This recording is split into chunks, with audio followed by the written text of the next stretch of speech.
My grandmother's inheritance didn't just bring me $3 million, it revealed the monster I married.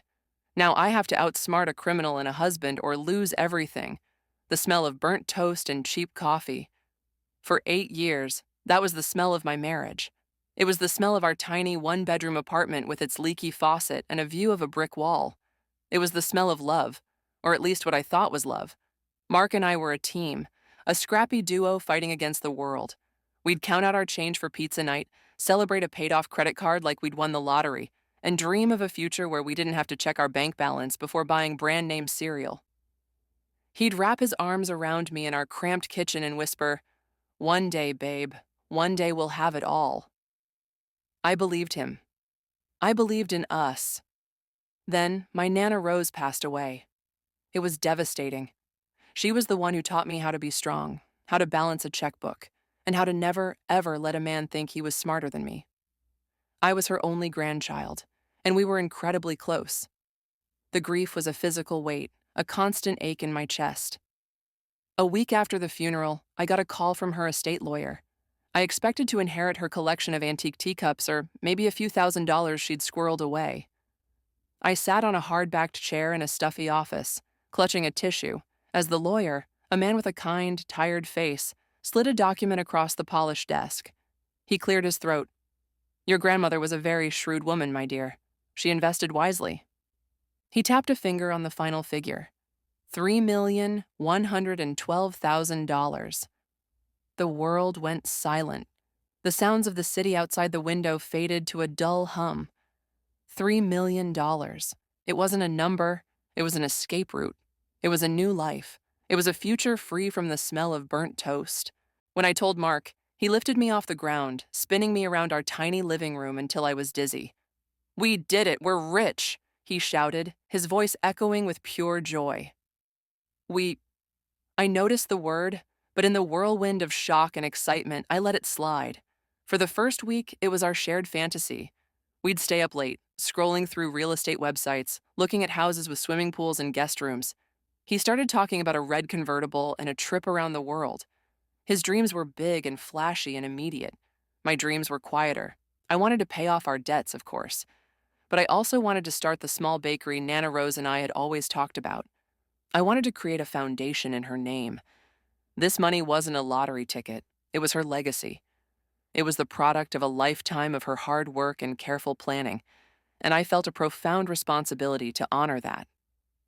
The first crack appeared when I told Mark I was meeting with a financial advisor. "A what?" he scoffed, looking up from a brochure for a $500,000 sports car. "Honey, you don't need some suit to tell you how to spend your money. Just put it in our joint account and we can decide together." There was that word again. Our. "It's my inheritance, Mark," I said as gently as I could. "I need to be smart about this. It needs to go into a trust for protection." His face tightened. The easygoing dreamer I loved vanished, replaced by a man with cold, calculating eyes. "A trust? So I have to ask your permission to buy a car? What is this? An allowance?" The fight simmered for days. He'd bring it up constantly, his tone shifting from wheedling to demanding. He accused me of not trusting him, of seeing him as a gold digger, of changing now that I was a millionaire. Each argument chipped away at the foundation of our marriage, revealing something ugly underneath. Then came the night that changed everything. I had just gotten off the phone with the advisor who had confirmed the trust was being set up. I walked into the kitchen to find Mark pacing back and forth, his face pale and slick with sweat. "So, did you do it?" he asked, his voice dangerously low. "Is the money locked away from your deadbeat husband?" I flinched. "Mark, that's not fair. This is for our future, to make sure it lasts." I tried to keep my voice steady, but it trembled. "I need you to transfer half of it to me," he said, stopping directly in front of me. "Not to the joint account, to my personal account, now." I stared at him, my heart pounding. This wasn't the man I married. This was a stranger. "No," I whispered. "Absolutely not. Why would you even ask that?" His entire demeanor shifted. The mask of the charming, loving husband didn't just slip. He ripped it off and threw it on the floor. His face contorted with a rage so sudden and so intense, it felt like a physical blow. I said, "Give me the money."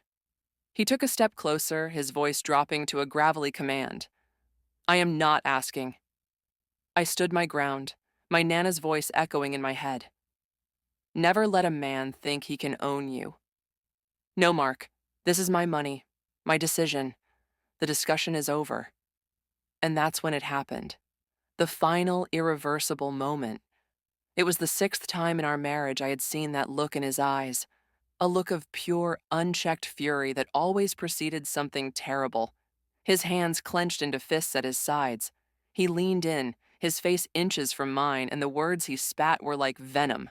Shut up, he barked, the sound so loud and violent it rattled me to my core.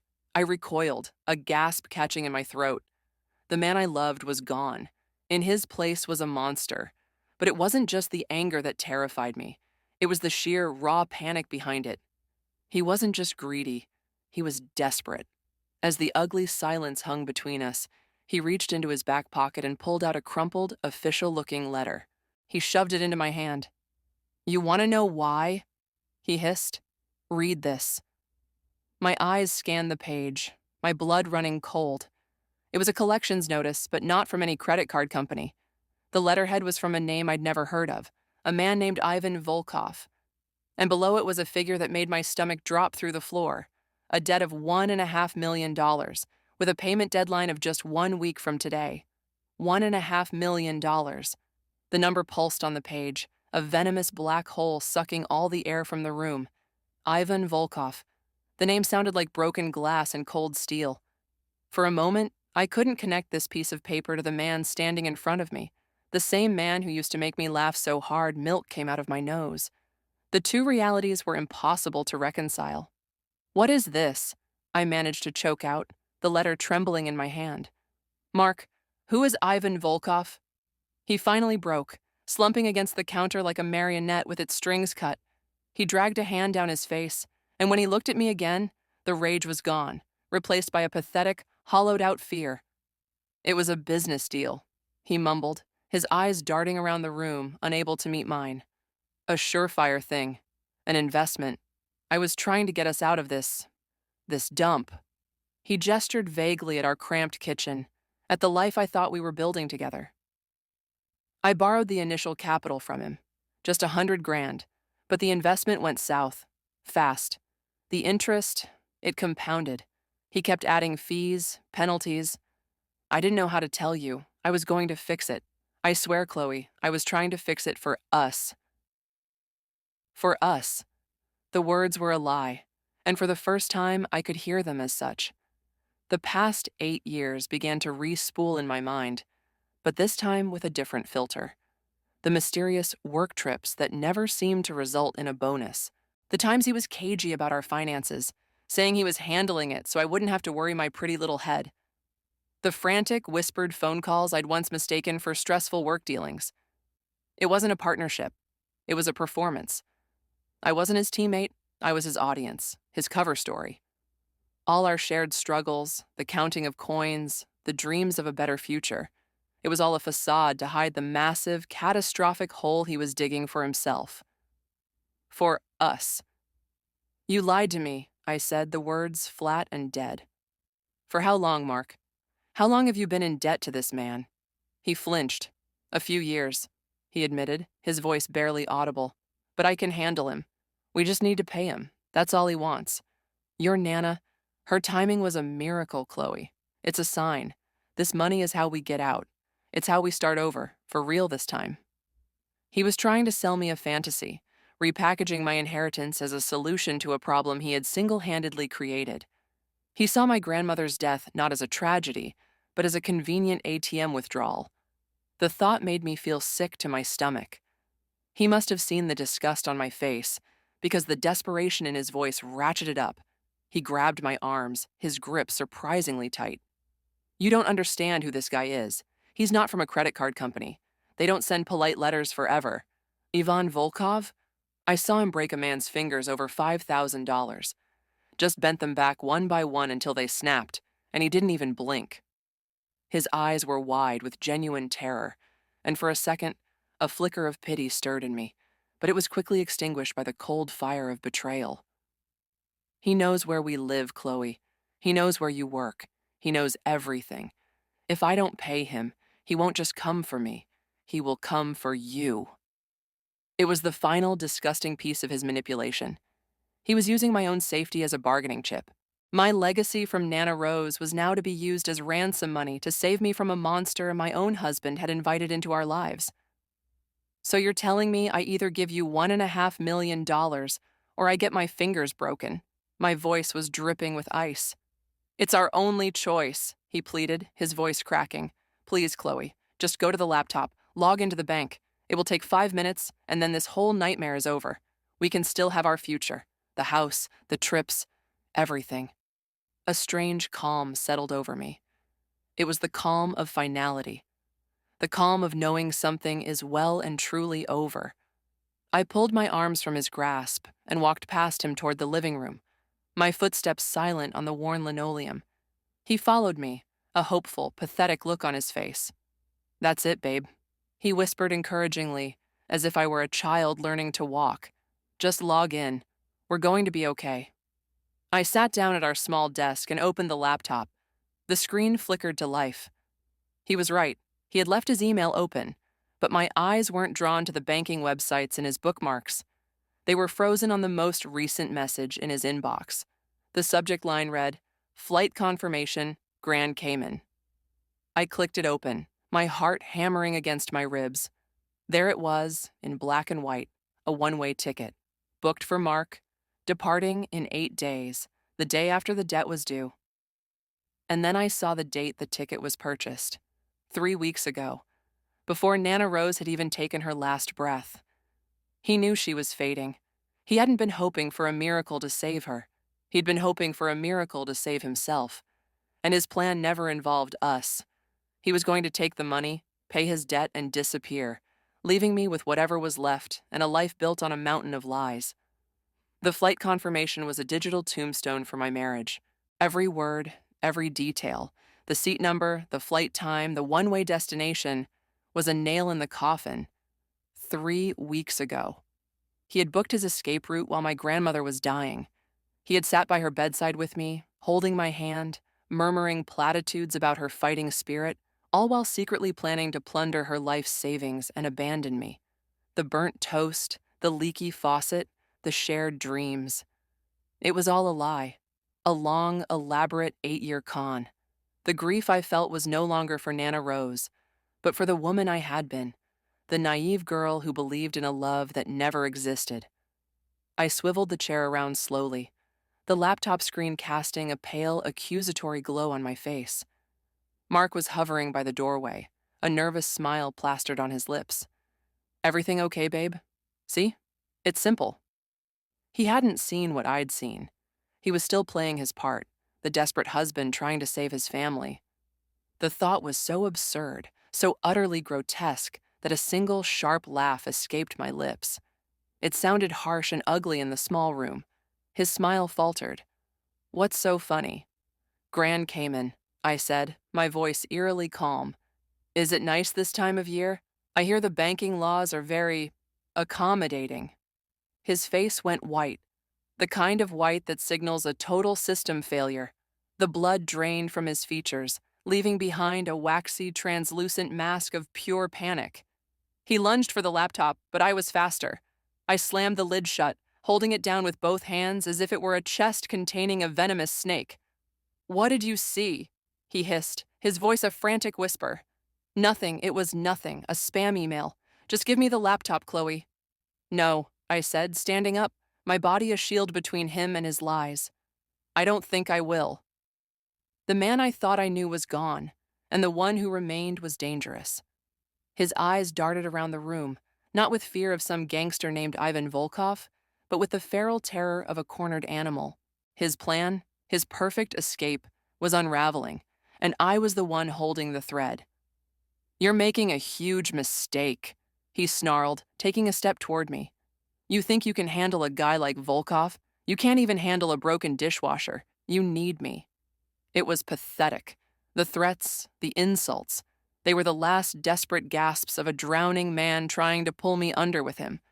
But I was no longer drowning. I was breathing for the first time in years. The only mistake I made was ever trusting you, I said, my voice ringing with a clarity that surprised even me. You didn't get into debt for us. You got into it for you. And you weren't going to use my grandmother's money to save us. You were going to use it to save yourself and leave me behind. Each word was a slap, and he flinched with every one. He opened his mouth to deny it, but no sound came out. He knew I had him. I walked back to the kitchen, the laptop clutched to my chest like a life raft. I needed a plan. I needed to get out. My mind raced through the logistics. Call a lawyer, freeze my accounts, find a new place to live, change the locks. But my thoughts kept snagging on Ivan Volkov. Mark's terror of this man had been real. Whether I paid him or not, I was now tangled up in this mess. Mark had made sure of that. My phone buzzed on the counter. It was a text from an unknown number. My fingers shook as I opened it. It was just one sentence. The clock is ticking. A wave of ice-cold fear washed over me. This was real. This wasn't just a marital dispute anymore. Mark saw me read the text. A sick, triumphant little smile touched his lips. See? I told you. He's not a patient man. Your little trust fund and your financial advisor can't help you now. The only thing that can is an immediate wire transfer. He thought he had me. He thought my fear would override my anger, that I would cave and give him the money just to make the problem go away. And maybe the old Chloe would have. But the old Chloe was gone. Nana Rose had taught me to be strong, to be shrewd. And right now, I needed to be both. I took a deep breath. Okay, I said, my voice steady. You win. Let's pay him. Relief washed over Mark's face so completely it was almost comical. He sagged against the wall, a puppet once more. Thank God, Chloe, thank God. You're doing the right thing, the only thing. He scurried over to the laptop, his hands outstretched eagerly. Just give it to me. I have the wire details right here. I held up a hand. No, I'm not giving you access to my accounts. Not now, not ever. If we're going to do this, we're going to do it my way.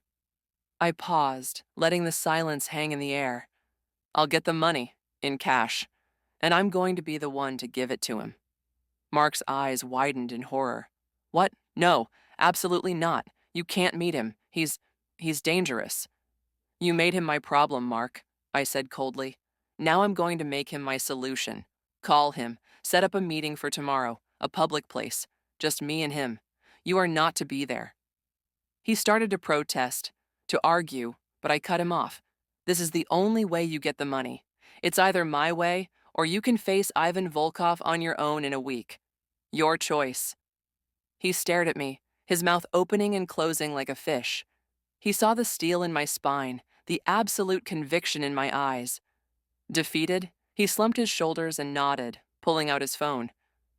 I had no idea what I was going to do. I had no real plan. But as I watched my husband tremble while making a phone call to his loan shark, a seed of an idea began to form. It was crazy. It was reckless.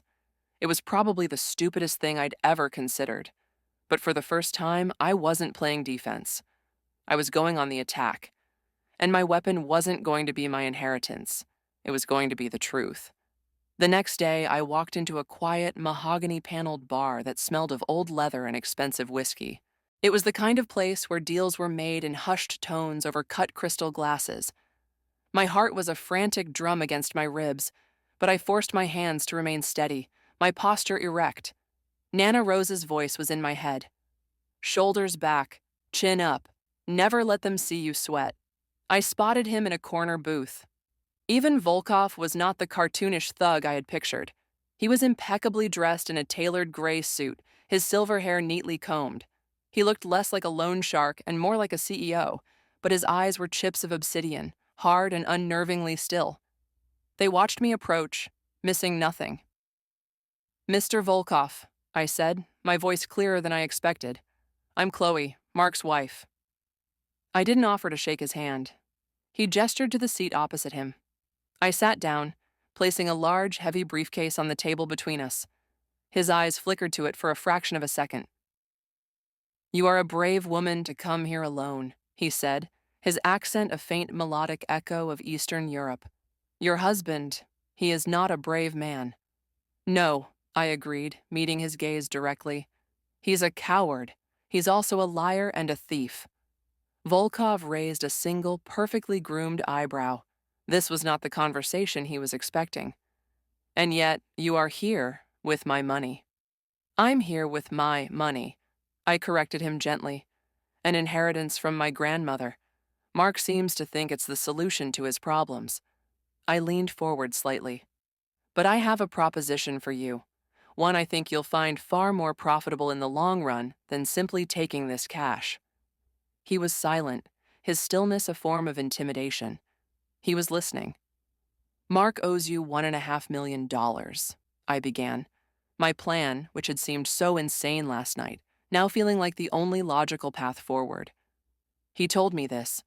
What he didn't tell me, but what I suspect, is that the original loan was much smaller, and that you have been bleeding him dry for years with impossible interest rates and penalties. Am I wrong? A ghost of a smile touched his lips. Business is business. Of course, I said. But bad business is bad for everyone. Mark is a terrible investment, Mr. Volkov. He's impulsive, he's a compulsive liar, and he has absolutely no head for numbers. Even with my money, he would have found a way to be in your debt again within a year. He is a perpetual liability. I paused, letting my words sink in. I, on the other hand, am a very good investment. I opened the briefcase, but instead of stacks of cash, the inside was filled with neat folders and binders. I slid a prospectus across the table. It was the business plan for the bakery, the one Nana Rose and I had dreamed up. It had profit and loss projections, market analysis, supply chain logistics, everything. I had been working on it for years. Mark doesn't have $1.5 million, I stated plainly. I do, and I have no intention of giving it to him. But here is what I will do. I will give you 25% equity in my new business, Rose's Bakery. Your initial investment will be considered paid in full by the cancellation of Mark's debt. You will be a silent partner. In 5 years, based on these conservative projections, your 25% will be worth far more than the cash he owes you now. You will be investing in a responsible, shrewd business owner, not a desperate gambler. I leaned back, my part said. The silence in the booth was absolute. He stared at me, his black eyes unreadable. Then slowly, he picked up the prospectus. He flipped through the pages, his expression unchanging. He read for what felt like an eternity. I held my breath. Finally, he closed the binder and placed it neatly back on the table. He looked at me, a long, calculating stare. Your husband called you a stupid woman who couldn't even handle a broken dishwasher, he said, his voice flat. I felt a flush of humiliation, but I didn't look away. My husband says a lot of things, I replied.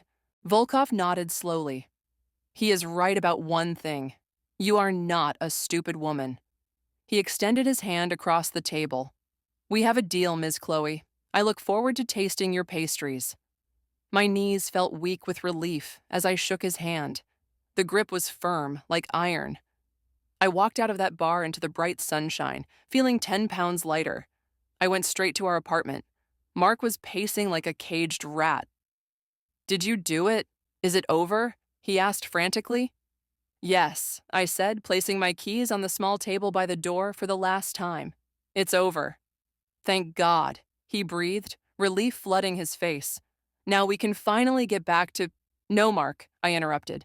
It is over. You and me, we're over. I slid a set of papers across the table, divorce filings. I'm leaving. All of your things are in boxes in the bedroom. I suggest you find somewhere else to stay. The locks will be changed by 5 o'clock. His face crumpled, shifting from relief to disbelief, then to his signature rage. You can't do this. After everything I did to protect you. You did nothing to protect me. You put me in harm's way to save yourself. The debt is handled, but not in the way you think. You are no longer Ivan Volkov's problem, and you are no longer mine. Leaving him standing there amidst the ruins of his own making was the easiest thing I had ever done. 6 months later, the smell of my life was no longer burnt toast. It was warm bread, melting butter, and sweet, sweet sugar. Rose's Bakery opened to a line around the block. The foundation in my Nana's name was awarding its first scholarship. I was living in a small, bright apartment above the shop, with a view of a park. It wasn't a mansion, but it was mine. One afternoon, a sleek black car pulled up outside. Ivan Volkov stepped out, looking just as imposing as he had in the bar.